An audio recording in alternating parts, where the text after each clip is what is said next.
Tornano le interviste di About Women. Oggi sono qui con una donna, una giornalista di Will, una testata molto importante. Lei si occupa di diritti, libertà, si occupa di politica estera. Silvia Boccardi, vorrei chiederti, ecco, quanto è difficile per una donna giornalista che si occupa di questi temi far uscire questo messaggio ed essere veramente utili per le donne che non hanno voce.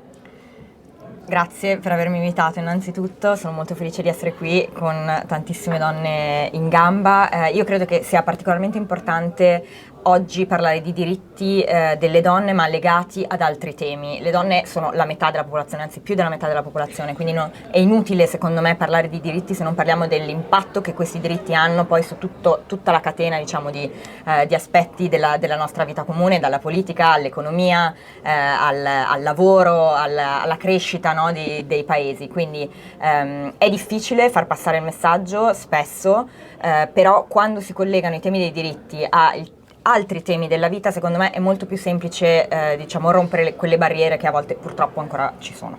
E secondo te le ragazze oggi, giovani ovviamente, che utilizzano evidentemente altri canali di comunicazione sia per informarsi sia per comunicare, ecco, quanto sono attente dal tuo punto di vista a queste tematiche?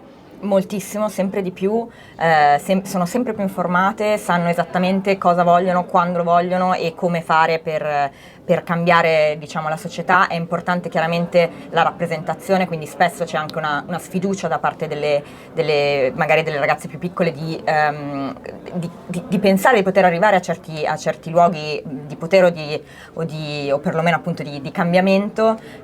Bisogna farsi vedere sempre di più, bisogna dire io ci sono, lo puoi fare anche tu. E siamo qui per questo. Grazie a Silvia Boccardi, grazie e a presto.